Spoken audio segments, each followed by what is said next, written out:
বাংলাদেশের রাজনৈতিক ইতিহাসে কি নতুন একটি অধ্যায়ের ইঙ্গিত দিলেন শেখ হাসিনা?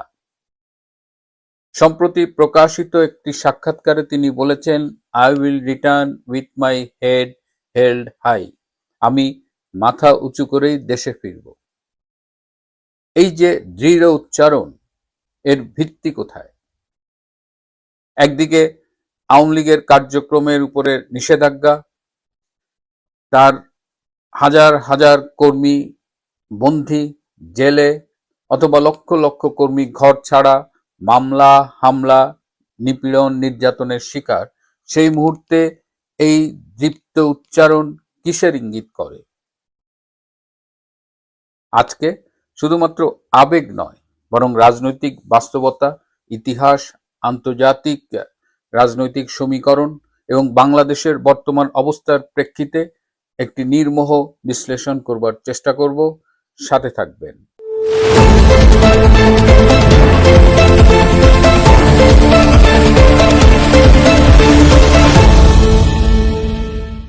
আসসালামু আলাইকুম এবং আদাব। আজকে মিলেনিয়াম পোস্টে জননেত্রী শেখ হাসিনার একটি দীর্ঘ সাক্ষাৎকার প্রকাশিত হয়েছে এবং এটি মিলেনিয়াম পোস্ট থেকে অন্যান্য কিছু গণমাধ্যমেও প্রকাশিত ও প্রচারিত হয়েছে।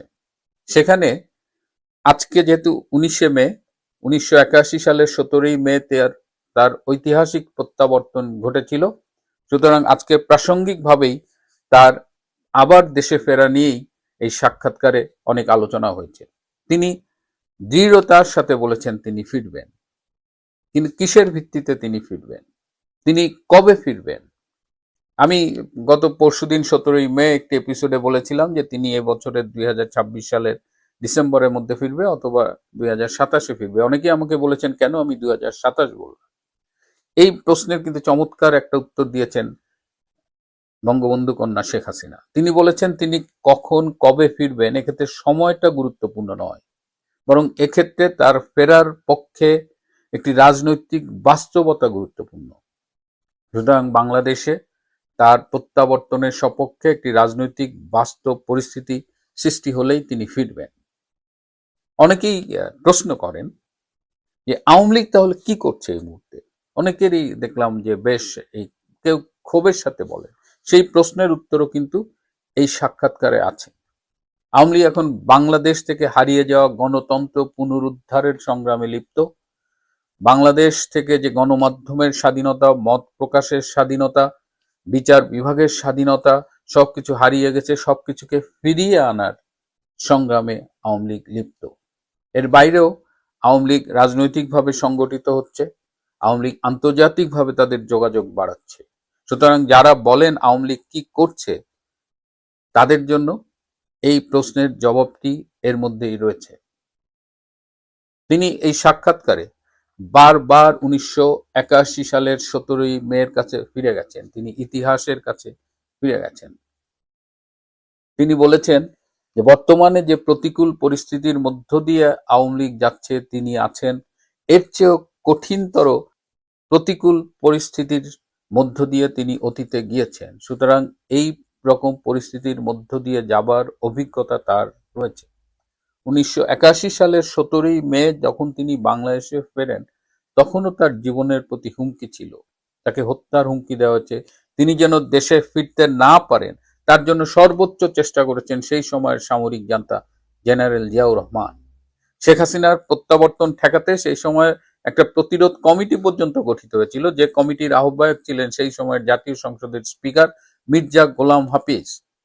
সুতরাং এটা নতুন কিছু নয়, এবং তিনি ফিরেছিলেন সেই সামরিক জান্তার দুঃশাসনের সময়।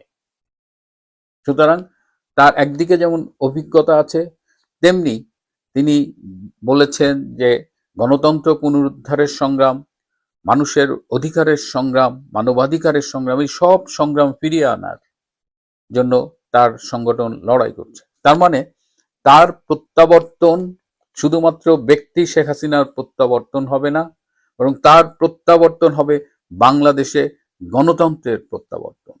এখন স্বভাবতই প্রশ্ন উঠছে যে বাংলাদেশে তো আওয়ামী লীগের কার্যক্রম নিষিদ্ধ, অনেক নেতাকর্মী কারাগারে, বেশ কয়েকজন দেশের বাইরে, তাহলে আওয়ামী লীগ কিভাবে ফিরবে? এখানে তিনি আবারও ইতিহাসের কাছে ফিরে গেছেন। তিনি বলেছেন যে 1971 সালে আওয়ামী লীগকে নিষিদ্ধ করেছিল সেই সময় পাকিস্তানের জান্তা সরকার। কিন্তু আওয়ামী লীগ কি বসেছিল? আওয়ামী লীগ যদি 1971 সালে সেই নিষেধাজ্ঞা মেনে নিয়ে বসে থাকতো, তাহলে কি বাংলাদেশ স্বাধীন হতো? এটাই তো বাংলাদেশ আওয়ামী লীগের ইতিহাস। আওয়ামী লীগকে নিষিদ্ধ করা যায়, কিন্তু আওয়ামী লীগকে নিষিদ্ধ করে স্তব্ধ করা যায় না। আওয়ামী লীগ তার উপরে যে ঐতিহাসিক দায়িত্ব অর্পিত, সেই কাজটি সে করে। এর মধ্য দিয়ে নেতা কর্মীদের একটি মেসেজ দিয়েছেন জননেত্রী শেখ হাসিনা, যে তোমরা ভয় পেও না, ইতিহাস তোমাদের পক্ষে। এর বাইরেও আওয়ামী লীগ কিন্তু আন্তর্জাতিক পর্যায়েও ব্যাপক তৎপরতা চালাচ্ছে। তারা একদিকে জাতিসংঘের সাথে, ইউরোপিয়ান ইউনিয়নের সাথে, ইন্টার পার্লামেন্টারি ইউনিয়নের সাথে, বিভিন্ন মানবাধিকার সংগঠনের সাথে তারা কিন্তু তাদের যোগাযোগ অব্যাহত রেখেছে, এবং এই যোগাযোগগুলো কিন্তু বর্তমানে যথেষ্ট কার্যকরভাবেই দেখা যাচ্ছে। এই যে বাংলাদেশের বর্তমানে যে অবস্থা, বাংলাদেশের সংস্কারের নামে জুলাই আগস্টের যে রেজিম চেঞ্জটা করা হলো, সেটি যে একটি ষড়যন্ত্র ছিল, সেটি যে একটি জঙ্গি অভ্যুত্থান ছিল, এটা এখন একদম দিবালোকের মতো পরিষ্কার। এবং বাংলাদেশে যে গণতন্ত্রহীনতার মধ্য দিয়ে এই মুহূর্তে যাচ্ছে, সেই বাংলাদেশ যেখানে মানবাধিকার নাই, যেখানে মত প্রকাশের স্বাধীনতা নেই, যেখানে মানুষের অধিকাংশ মৌলিক অধিকারই বিঘ্নিত, সেখানে আন্তর্জাতিক এই সংগঠনগুলো কিন্তু ক্রমশ সোচ্চার হচ্ছে। এবং এই যে আন্তর্জাতিক মহলের সাথে যোগাযোগ, এটা আওয়ামী লীগ কিন্তু খুব কার্যকরভাবে চালিয়ে যাচ্ছে। এই সাক্ষাৎকারেও আমরা সেটা দেখতে পেয়েছি। তিনি বাংলাদেশের অর্থনীতি, তার আমলের উন্নয়ন এবং বর্তমানে যে হামের মহামারী চলছে সেটি নিয়েও কথা বলেছেন। তার আমলে যে অর্থনৈতিক অর্জন এবং বর্তমানে যে এই হাম 2026 সালের মধ্যে বাংলাদেশকে হাম মুক্ত ঘোষণা করার একটা চেষ্টা চলছিল শেখ হাসিনা সরকারের আমলে। কিন্তু আজকে আমরা দেখছি প্রায় 500-র মতো শিশু অলরেডি মারা গেছে, হাজার হাজার শিশু মৃত্যুর সাথে লড়াই করছে। তার মধ্যে অসংখ্য আইসিইউতে আছে এবং আইসিইউ বেড না পেয়ে তারা মানে একটা বিধিকিস্ত্রী অবস্থা বাংলাদেশে। তিনি সেই কথাটি বলেছেন বাংলাদেশের জনস্বাস্থ্য নিয়ে। এবং শেখ হাসিনা, আপনারা নিশ্চয়ই মনে আছে, ভ্যাকসিনের সাফল্যের জন্য তার সরকার দুইবার আন্তর্জাতিকভাবে পুরস্কার লাভ করেছিল, ভ্যাকসিন হিরো। সেই কথাটি তিনি খুব ভালোভাবেই এই সাক্ষাৎকারে তুলে এনেছেন। এই সাক্ষাৎকারে তিনি খুব স্পষ্ট করেই বলেছেন যে তিনি জনগণের উপরে আস্থাশীল, এবং এটা সবসময় আমরা দেখেছি শেখ হাসিনা দিনের শেষে জনগণেরই নেত্রী। তাহলে এই সব মিলিয়ে এই সাক্ষাৎকারটা যদি বিশ্লেষণ করে সাম আপ করি, তাহলে দেখা যাবে যে তার এই আত্মবিশ্বাসের যে ভিত্তি, তার মধ্যে রয়েছে তার ইতিহাস তার পক্ষে, তার তৃণমূলে যে সংগঠনটি রয়েছে আওয়ামী লীগের, ভেরি স্ট্রং একটা অর্গানাইজেশন গ্রাসরুট লেভেলে, এটি তার ফিরে আসার পক্ষে একটা স্ট্রং পিলার হিসেবে কাজ করছে। তার আমলে করা উন্নয়নও তার পক্ষে, এবং সেই উন্নয়নগুলোর কথা কিন্তু তিনি বলেছেন যে উন্নয়ন ন্যারেটিভ। বর্তমান সরকার, ইউনূস সরকার, এগুলো তো মানুষ দেখছে, এবং শেখ হাসিনার 15 বছর দেখেছে। খুব ক্লিয়ার যে শেখ হাসিনা বাংলাদেশটাকে কোথা থেকে কোথায় নিয়ে গিয়েছিলেন, একটা ইমার্জিং ইকোনমিক ফোর্স হিসেবে তৈরি করেছিলেন। এবং ইন্টারন্যাশনালি বর্তমানে যেভাবে জিও পলিটিক্যাল সিচুয়েশন বদলে যাচ্ছে, এবং যেভাবে বাংলাদেশের রেজিম চেঞ্জের ষড়যন্ত্রগুলো উন্মুক্ত হয়ে গেছে, এখন কিন্তু আন্তর্জাতিক পরিসরে আওয়ামী লীগের রাজনীতির অনুকূলেই হাওয়া বইছে।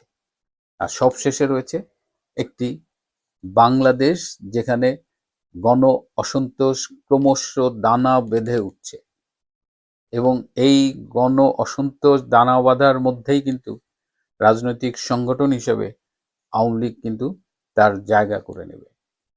সুতরাং আওয়ামী লীগকে কার্যক্রমের উপরে নিষেধাজ্ঞা দিয়ে দমিয়ে রাখা, অন্তত ইতিহাস তার পক্ষে কথা বলে না। তাহলে আপনারা বলবেন যে আত্মবিশ্বাসী কি কেবলমাত্র তার ফিরে আসাটাকে নিশ্চিত করবে?